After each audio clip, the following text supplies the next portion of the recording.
Gano'ng kalaki ang crowd estimate ngayon?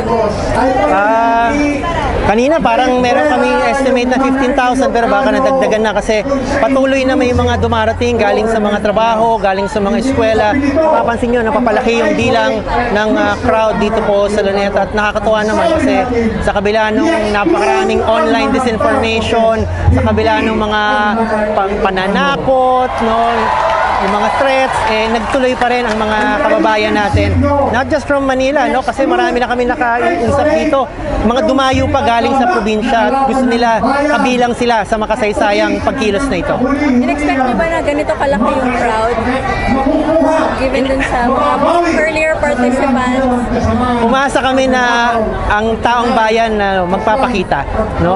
Lalahok sila. So, nagkatotoo naman at marami ang dumalo sa masasabi natin unang malaking pagtitipon, unang malaking rally laban sa paglilibing sa diktador.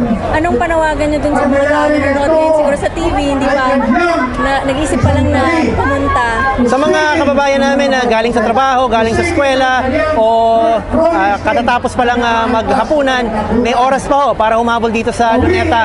Marami pa hong magaganap, may tugtugan, may mga talumpati, meron tayong mga gagawing talakayan, pag-aaral, para ho hindi natin makalimutan ang kasaysayan at mapigilan ang pagbabalik ng mga Marcos sa pinakamataas na pwesto ng kapangyarihan.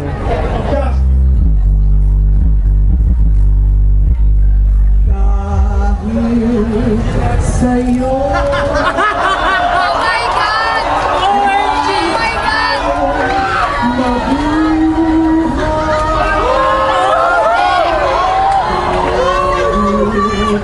Sa'yo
dahil sa galit natin sa pagtatag bilang isang bayani sa diktador, sa mamamatay tao, sa mandarampong na si Marcos. At ngayon po, nasasaksihan natin ang isang mural nandong sa atin ng mga artista ng bayan ng UP Diliman.